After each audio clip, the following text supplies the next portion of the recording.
لیکن یہ کہ مجھے طلبہ چاہیے. یہ 40 طلبہ یہاں پر مجھے بہت تھوڑے نظر آتے ہیں. مولانا ماشاءاللہ 6.5 فٹ کا مولانا کا قد ہے اور 40 طلبہ کوئی بات بنتی نظر بھی آتی ہے. مولانا سے میں نے عرض کیا ہے دیکھیں اگر طلبہ تھوڑے ہوئے تو میرا وعدہ نہیں ہے, پھر میرا مولانا کے ساتھ دعاؤں کے ساتھ تو ساتھ ہوگا. ابھی تو جو میں نے وعدہ کیا وہ تو میں پورا کروں گا. میں نے مولانا سے کہا مولانا ابھی آپ ورنہ بتائیں. وہ اچھا نہیں لگتا, مجھے پسند نہیں ہے.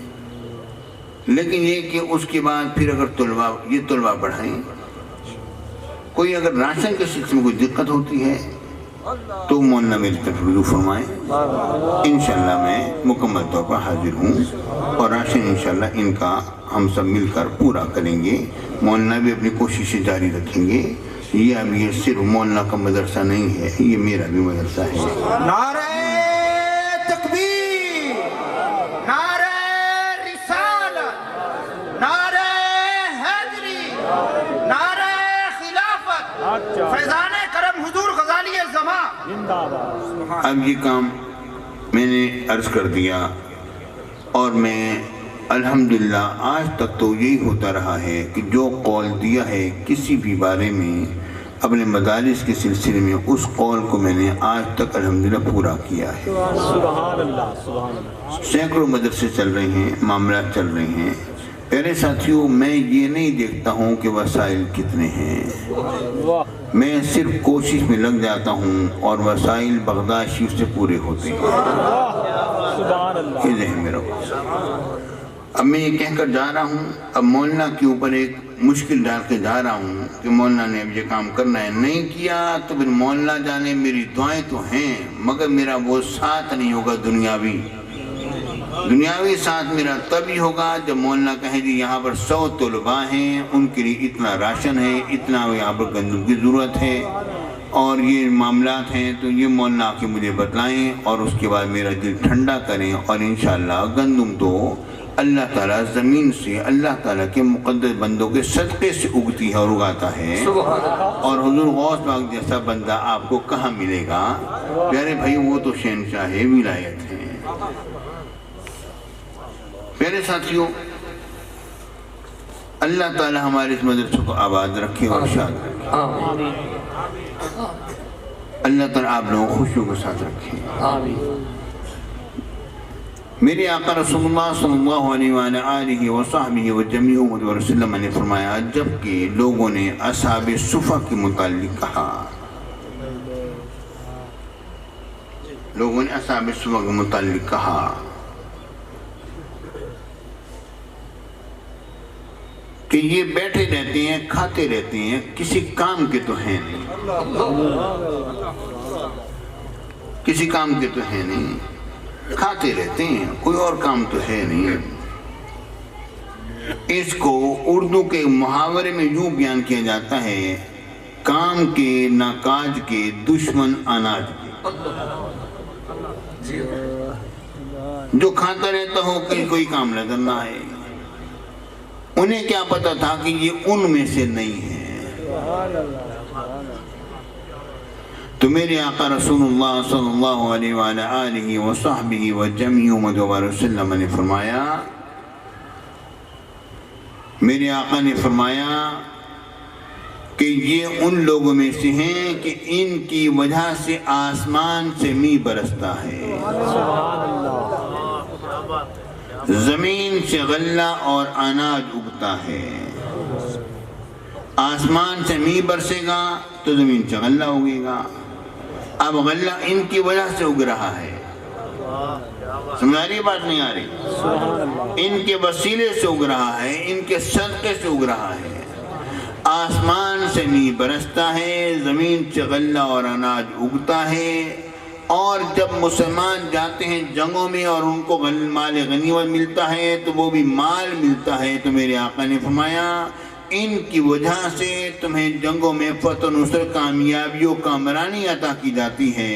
یعنی چاہے تم گھر بیٹھ کر کھیتی باڑی کرو یا مال غنیمت حاصل کرو, یہ میرے ان مقدس بندوں کا صدقہ ہے جو کہ تمہیں مل رہا ہے. اور پروردگار نے قرآن مجید میں فرمایا لَقَدْ كَتَبْنَا فِي الزُّبُورِ مِن بَعْدِ الذِّكْرِ أَنَّ الْأَرْضَ يَرِثُهَا عِبَادِيَ الصَّالِحُونَ، ہم نے زبور میں ذکر کے بعد یہ بات لکھ دی ہے کہ اللہ کی زمین کے وارث جو ہیں وہ تو اس کے نیک بندے ہیں۔ زمین کے وارث کون بندے ہیں؟ نیک بندے ہیں۔ اور میرے آقا رسول اللہ صلی اللہ علیہ وآلہ وصحبہ وجمیع امت وسلم نے فرمایا، میرے آقا نے فرمایا، یہود سے فرمایا، ان الارض للہ ولرسولہ، زمین اللہ اور اس کے رسول کی ہے، جب ہم چاہیں گے تمہیں یہاں سے شہر بدر کر دیں گے، اپنا بستر بوریت تیار رکھنا۔ پیارے ساتھیوں، یہ زمین تو اللہ تعالیٰ کے مقدس بندوں کی ہے۔ اب جب کہ آپ لوگ دین کی تعلیم دیں صحیح طور پر تو یقیناً رب کی رحمت برستی ہے۔ اور میں مولانا سے ایک اور بات عرض کروں گا کہ جتنے بھی ہمارے مدارس ہیں، جتنے بھی جامعۃ السعید ہیں، جو بھی ہمارے تعلق والے مدرسے والے ہیں، یہاں پر ہی بیٹھے ہوئے 2-3 مدرسے یہ عمر حیات والا یہ لوگ بھی چلا رہے ہیں الحمدللہ، ٹھیک ہے نا۔ پیارے ساتھیوں، یہ ہمارے مدارس کے اندر ہمارے درود پڑھائے جاتے ہیں اور درودوں کی بڑی برکت ہوتی ہے۔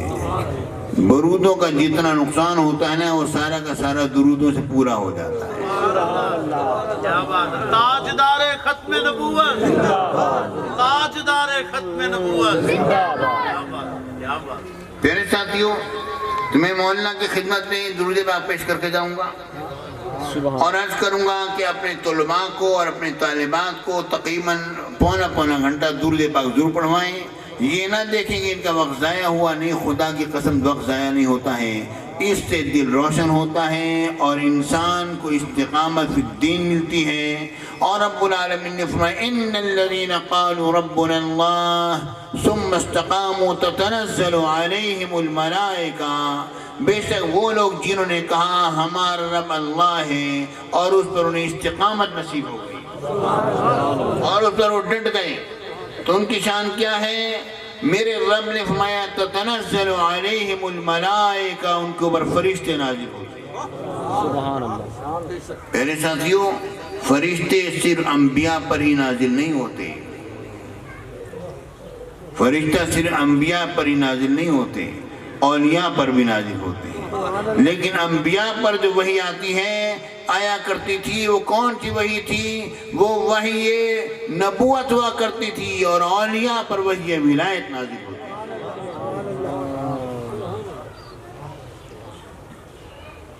اور یہ بات ذہن میں رکھو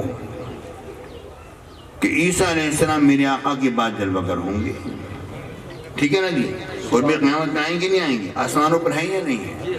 کیونکہ بات آ گئی ہے، ہو سکتا ہے کسی کے ذہن میں کبھی کوئی سوال آئے یا یہاں پر کوئی رہنے والے کی کبھی کوئی سوال کر دے میری تقریب پر، تو اس کا جواب میں دیتا جاؤں کہ جی عیسیٰ علیہ السلام جو ہیں وہ تو آسمانوں پر ہیں، وہ قرب قیامت میں زمین پر تشریف لائیں گے، دجال کو قتل فرمائیں گے، اور پھر ان پر اللہ کی وحی بھی تو نازل ہوگی، وہ تو نہیں وحی نبوت ہوگی، تو وحی نبوت کا سلسلہ جاری ہے، اور جناب نبوت کا وحی نبوت کا سلسلہ جاری ہے، تو نبی بھی آ سکتا ہے، نعوذ باللہ معاذ اللہ۔ پیارے ساتھیوں، یہ باتیں جو لوگوں کے ذہن میں ڈالی جاتی ہیں، اس سلسلے میں ایک بات عرض کریں۔ رب العالمین نے فرمایا متقی کون لوگ ہیں؟ جو ایمان لے کر آتے ہیں، کس چیز پر؟ بما انزل الیک وما انزل من قبلک، اس چیز پر ایمان لے کر آتے ہیں جو اے محبوب آپ پر نازل ہوا اور جو آپ سے پہلے نازل ہوا، جو آپ پر نازل ہوا اور آپ سے پہلے نازل ہوا، اس پر وہ ایمان لے کر آتے ہیں۔ یہ بات نہیں فرمائی کہ جو آپ کے بعد نازل ہوگا۔ وجہ کیا ہے؟ اس کی وجہ یہ ہے کہ میرے آقا رسول اللہ صلی اللہ علیہ وآلہ وصحبہ وجمیع امت مبارک وسلم آخری نبی ہیں، حضور آخری نبی ہیں، آخری رسول ہیں۔ میرے آقا کے بعد نبوت اور رسالت کا سلسلہ منقطع ہو گیا۔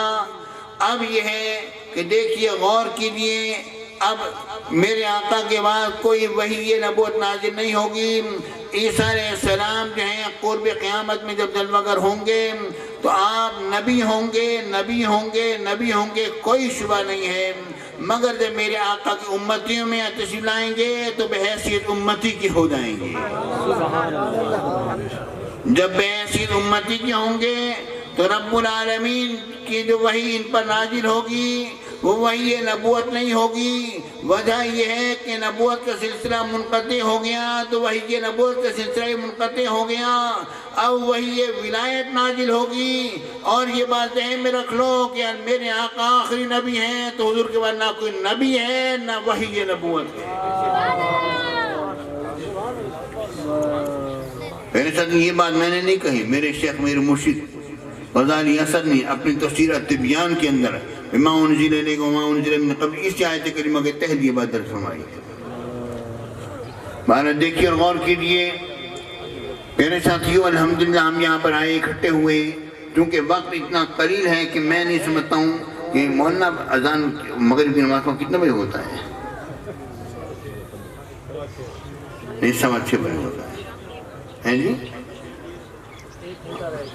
نہیں، 1 گھنٹہ کہاں رہ گیا مولانا؟ 1 گھنٹہ تو غروب آفتاب میں ہے، آپ نے اصل نماز پڑھ لی ہے؟ پڑھنی ہے تو آدھا گھنٹہ تو کم از کم اس میں چاہیے، 20-25 منٹ میں ظاہر ہے تھوڑی بہت تمہید تو، کیونکہ ایک مدرسے کی آیا اور یہ مولانا ہمارے مولانا ہیں 12ویں صاحب ملا، تو ظاہر ہے اس مدرسے میں جب میں آیا ہوں تو ظاہر ہے پھر مجھے مدرسے کے بارے میں کوئی بات تو کرنی تھی۔ الحمدللہ میرے ساتھیوں، یہ بات ذہن میں رکھو کہ میرے آقا رسول اللہ صلی اللہ علیہ وآلہ وصحبہ وجميع امت وسلم نے فرمایا، علماء کی شان میں میرے آقا کی حدیث بات پیش کرتا ہوں، جو کہ تقریب میری بڑی دیر سے شروع کرائی گئی، میں کوئی موضوع نہیں لے سکا، سچی بات کہہ رہا ہوں۔ مولانا نے مجھے فرمایا 1.25 گھنٹہ ہے، میں سمجھتا تھا کہ یہ اس طرح جو اوقات کے قیود میں رہ کر جب بولنا ہمارے لیے ہوتا ہے تو ہم سے نہیں بولا جاتا۔ آزاد، سبحان اللہ، سبحان اللہ۔ مولانا جملہ حقوق محفوظ ہیں، اس جملے پر انشاءاللہ پھر بعد میں عرض کریں گے۔ میرے ساتھیوں ذرا دیکھو، غور کرو، میرے آقا نے فرمایا علماء امتی کا انبیاء بنی اسرائیل، میری امت کے علماء بنی اسرائیل کے انبیاء کی مانند ہیں۔ کتنا حسین اور کتنا عظیم جملہ ہے میرے آقا کا۔ میرے ساتھیوں، میرے آقا رسول اللہ صلی اللہ علیہ وآلہ وصحبہ وجميع امت وسلم نے جب یہ بات فرمائی تو یہ بات ذہن میں رکھیے کہ ان میں کون سے علماء آتے ہیں؟ ان میں امام غزالی جیسے لوگ ہیں، امام اعظم ابو حنیفہ جیسے لوگ ہیں، امام مالک ہیں، امام شافعی ہیں، امام احمد بن حنبل ہیں، اور پیارے بھائیوں جو متاخرین میں ہیں وہ امام اہل سنت اعلیٰ حضرت جیسے ہیں، غزالی اثر ہیں، سیدنا پیر مہر علی شاہ ہیں۔ متاخرین میں یہ علماء ہیں، علماء کی بڑی شان ہے۔ صحیح بات عرض کرتا ہوں، حدیث پاک میں آتا ہے کہ میرے آقا نے فرمایا کہ قیامت کے روز کچھ ایسے لوگ ہوں گے جو میرے امت کے آخری زمانے کے علماء ہوں گے، اور وہ کستوری کے ٹیلوں پر ان کا مقام ہوگا اور انہیں انبیاء اور اولیاء دیکھ کر رشک کریں گے۔ مشکاہ شریف میں حدیث پاک موجود ہے۔